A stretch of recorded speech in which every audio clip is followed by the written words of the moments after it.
बिस्मिल्लाहिर्रहमानिर्रहीम। अस्सलाम वालेकुम dear students, I am Asim Noor और आप देख रहे हैं हमारा channel knowledge feaster. Subscribe now and press the bell icon. Never miss an update. आज जो हम टॉपिक डिस्कस करने वाले हैं बेटा वो है वर्क एनर्जी प्रिंसिपल। टॉपिक बहुत छोटा सा है लेकिन ये बहुत इंपॉर्टेंट है आपके एंट्री टेस्ट के हवाले से, इसलिए स्टार्ट करते हैं। देखिए, आप जब किसी भी बॉडी के ऊपर वर्क डन करेंगे, सपोज आपके पास ये बॉडी है, suppose this is the body, आप इस बॉडी के ऊपर कुछ वर्क डन करते हैं, वर्क डन। तो ये किया गया वर्क डन इसकी जो एनर्जी में चेंज कर देगा, चेंज इन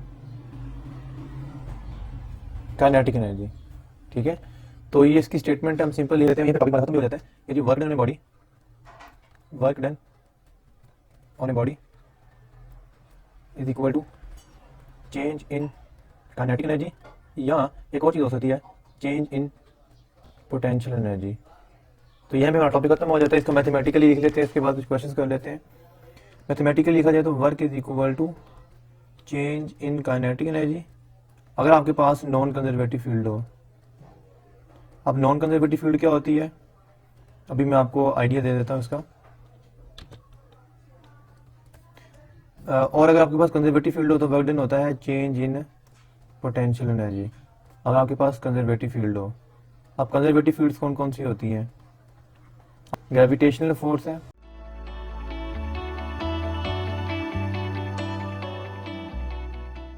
आपके पास इलेक्ट्रिक फोर्स है, या आपके पास इलास्टिक फोर्स है।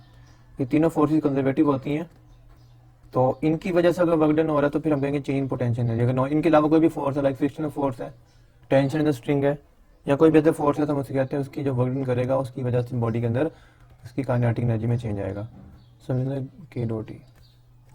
तो हम मैथमेटिकल को फॉर्म करना चाहिए तो वर्क हम लिख देते हैं एफ डी, और ये आएगा चेंज काइनेटिक, क्या आएगा final kinetic energy minus initial kinetic energy. और हमें देखें जरा, एफ डी आ जाएगा 1/2m V F square final velocity का square minus 1/2m V I का square. So this is the work energy principle in the conservative field. We can write work done आ गया F T, that is equal to potential energy final minus potential energy initial, और इसको भी लिखा जा सकता है work is equal to mgh final minus mgh initial. hf final height होगी जब हम बॉडी को आप प्लेस करेंगे, और i इनिशियल हाइट होगी यहाँ पे, क्योंकि हमारा ताल्लुक सिर्फ यहाँ पे ग्रेविटेशनल फोर्स के साथ ही है। तो ये हमारा टॉपिक खत्म हो गया। आइए अब देख लेते हैं इसके कुछ क्वेश्चंस। ये क्वेश्चन आपकी स्क्रीन पे आ रहा है बेटा, ये ऐसा क्वेश्चन है जो कि इतना इंपॉर्टेंट है, इतना इंपॉर्टेंट है, अगर आपने ये ध्यान से ना सुना, उसको नोट ना किया, तो गारंटी ले ले मुझसे आपको खाना हजम नहीं होगा। ठीक है बेटा, तो मजाक कर रहा हूँ लेकिन क्वेश्चन बड़ा इंपॉर्टेंट है। लेकिन आया क्वेश्चन आपके सामने, क्वेश्चन है loaded bus and unloaded bus moving with the same kinetic energy, brakes are applied to both so as to exert equal retarding forces if S1 and S2 are the distances covered by the two buses respectively before coming to rest then। Question सिर्फ इतना सा कह रहा है कि जी एक बस loaded है यानी हैवी है, और एक अनलोडेड है यानी कि हल्की है, दोनों को सेम फोर्स लगाएगी रोकने के लिए, तो उनका जो डिस्टेंस है S1 S2 है, तो उनका आपस में रिलेशन बताना है। क्या डिस्टेंस इक्वल होंगे, क्या S1 is equal to S2 होगा, या 2S1 is equal to S2 होगा। तो आप में से अक्सर बच्चे इस वक्त सोच रहे हैं कि जो लोडेड बस होगी वो ज़्यादा डिस्टेंस ट्रैवल करेगी, और जो हल्की बॉडी होगी वो थोड़ा डिस्टेंस ट्रैवल करेगी। या आप में से ऐसे बच्चे भी कुछ सोच रहे होंगे कि जो हल्की बॉडी है वो दूर तक चली जाएगी, और जो हैवी बॉडी जल्दी रुक जाएगी। अब देखते हैं कि दोनों तरह के बच्चों के आंसर क्या मैच कर रहे हैं। तो ये आपके सामने आंसर आया, ओहो आंसर कह रहा है जी alpha S1 is equal to S2 है। ये क्या हुआ, देखते इसका सोल्यूशन, देख चेक करें जरा इसका सोल्यूशन। तो क्वेश्चन बेटा आपको समझ आ गया। अब देखना आंसर के मुताबिक तो आ रहा है S1 is equal to S2। हमारे पास दो बसेज हैं, एक लोडेड बस है और एक अनलोडेड बस है। ठीक है, लोडेड बस,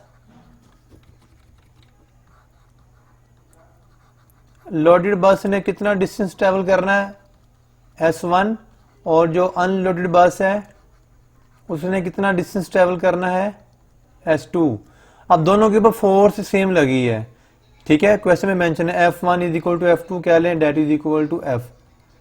अब S1 किसका ज्यादा होगा, ये बराबर, आंसर के मुताबिक दोनों बराबर आ रहे हैं, तो कैलकुलेशन कर लेते हैं। वर्क एनर्जी प्रिंसिपल हमने पढ़ा अभी लेक्चर में, देखा आपने कि work done is equal FD is equal to final kinetic energy minus initial kinetic energy.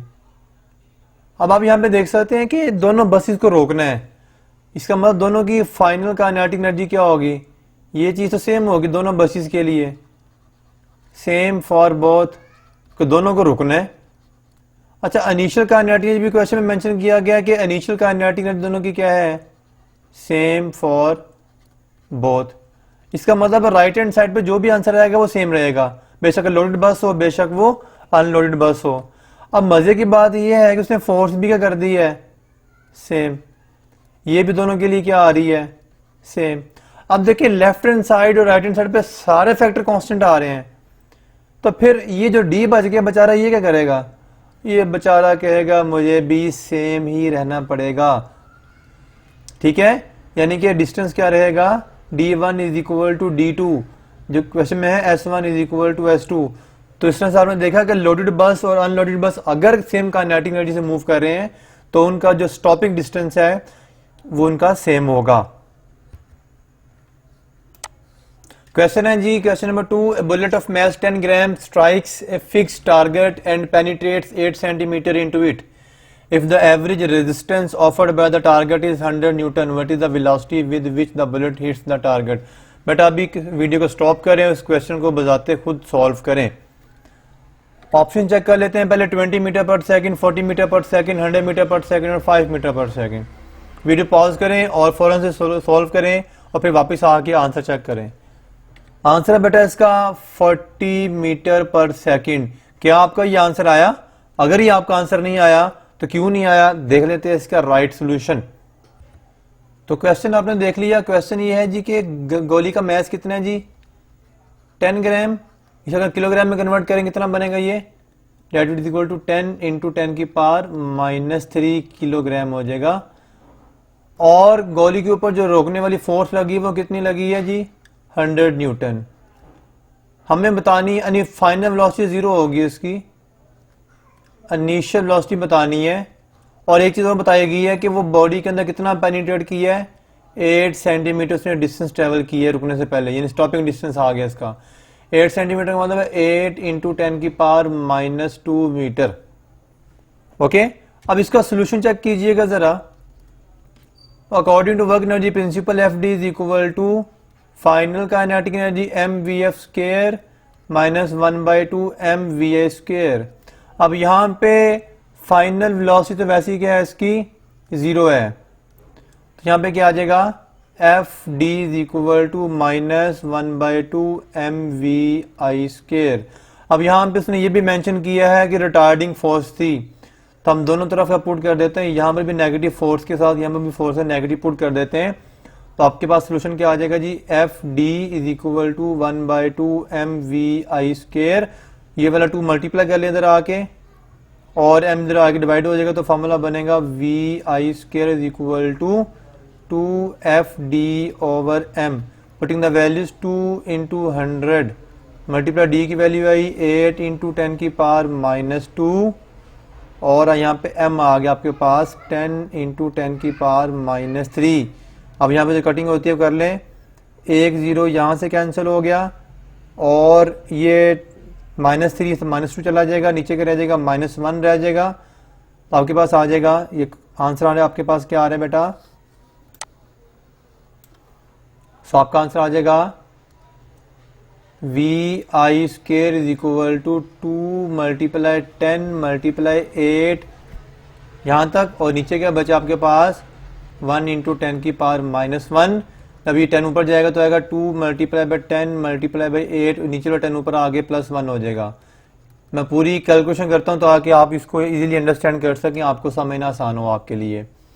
ये आ जाएगा जी 200 सॉरी रेड कर लेते हैं, ये इसको मल्टीप्लाई करें क्या आएगा 10 10 200 मल्टीप्लाई 8 आ गया, ये आ जाएगा 1600 और अब इसका ले लें स्क्वायर रूट, ये ले स्क्वायर रूट, स्क्वायर खत्म हो जाएगा 1600।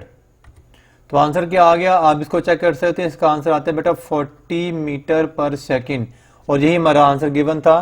तो अगर आपका ऐसे सोल्यूशन किया है तो दैट्स गुड। ये आपकी कैलकुलेशन थोड़ी सी फास्ट होनी चाहिए। वैसे भी मैंने ये पूरी डिटेल में बताता हूँ आपको ताकि आप प्रॉपर लेक्चर नोट कर सकें, अदरवाइज ये काम मैं 1-2 लाइनों में भी करके आंसर निकाल सकता हूँ, लेकिन आपकी आसानी के लिए पूरा सॉल्व करना होता है। आइए देखते हैं बेटा नेक्स्ट क्वेश्चन।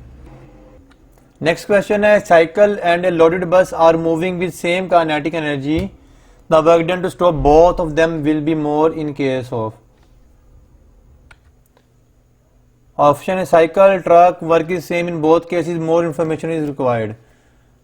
अब आप में से सारे बच्चे ये सोच रहे हैं साइकिल तो हल्की सी है, रोक सकते हैं, तो कोई मसला ही नहीं है। बिल्कुल alpha is the right option. Check कर लेते हैं। ओहो, फिर से आंसर गलत। ये तो कह रहा है work is same for both cases. क्या गड़बड़ हुई? कोई गड़बड़ नहीं है बेटा, कॉन्सेप्ट में गड़बड़ थी। आपके कॉन्सेप्ट झंझोड़ों में, आपकी कॉन्सेप्ट ठीक करना चाह रहा हूं मैं। देखिए आप वैसे नॉर्मली ऐसे ही होता है, मैंने स्टार्ट में भी पूछा था आपसे क्वेश्चन, साइकिल को रोकना आसान होता है, लेकिन यहां पे कह रहा है जी कि साइकिल ट्रक को रोकना सेम है। Is it possible? देख लेते हैं। लेकिन यहाँ पे स्टेटमेंट दोबारा से पढ़ लें, cycle and loaded bus are moving with the same kinetic energy. Condition है सेम काइनेटिक एनर्जी की। अब साइकिल की और ट्रक की काइनेटिक एनर्जी क्या है? सेम है। Kinetic energy of cycle is equal to kinetic energy of truck, ये कंडीशन है बेटा। अब आप देखें जरा फॉर्मूला लगा लें F D work energy principle का 1/, यहां पे लिख लेते हैं simple, kinetic energy final minus kinetic energy initial. अब दोनों की इनिशियल काइनेटिक एनर्जी क्या है? सेम है। तो ये वाला जो रेड वाला फैक्टर है, ये वाला क्या आ गया? सेम। अब दोनों को रोकना है तो फिर ये फैक्टर भी क्या होगा? Same, because both will stop, so final kinetic energy भी क्या होगी? सेम। सही है। अब सेम काइनेटिक एनर्जी है। अच्छा सवाल ये फोर्स का नहीं पूछा गया, अब पूछा गया वर्क। आपको पता है ये वर्क के बराबर होता है, ये एफ डी वर्क के बराबर होता है, हमें वर्क बताना है। अब देखिए लेफ्ट हैंड साइड पे वर्क है, यानी इसको अगर मैं इक्वेशन दोबारा लिखूं तो ये आएगा work is equal to kinetic energy final minus kinetic energy initial. अब राइट हैंड साइड की सारी चीज क्या है? दोनों केसेस में क्या है? सेम आ रही है। तो फिर लेफ्ट हैंड साइड भी क्या होगी? सारी बात है सेम ही होगी। मैथमेटिकली आंसर है ये। अब लॉजिकली सुन लें कि मतलब कैसे ये हो सकता है कि साइकिल ट्रक को रोकना सेम हो, सेम वर्क डन करना पड़े। देखिए उसने कंडीशन लगाई है कि सेम काइनेटिक एनर्जी है। अब जरा सोचें जरा, अगर फर्ज करें साइकिल के पास भी 100 जॉल की काइनेटिक एनर्जी है और ट्रक के पास भी 100 जॉल की काइनेटिक एनर्जी है, तो साइकिल को रोकने के लिए भी आपको 100 जॉल के वर्क करना पड़ेगा और ट्रक को रोकने के लिए भी 100 जॉल का वर्क ही करना पड़ेगा। अभी भी अगर समझ नहीं है तो फिर से मैं एक नए तरीके से करवा देता हूँ, तीसरे तरह से आप समझ लें इसको। अब साइकिल चूंकि हल्की है, उसको 100 जॉल की काइनेटिक एनर्जी लेने के लिए अपनी स्पीड ज़्यादा करनी पड़ेगी। तो साइकिल का मैस कम है लेकिन स्पीड ज़्यादा होगी, और on the other hand truck का मैस बहुत ज़्यादा है तो उसको उसकी स्पीड कम होगी ताकि वो 100 जॉल की काइनेटिक एनर्जी मिला ले। इसलिए एक का मैस कम है तो स्पीड ज़्यादा है, दूसरे का मैथ ज्यादा स्पीड कम है, तो ओवरऑल चीजें बैलेंस हो जाएंगी। तो हमें दोनों के ऊपर सेम वर्कआउट करना पड़ेगा।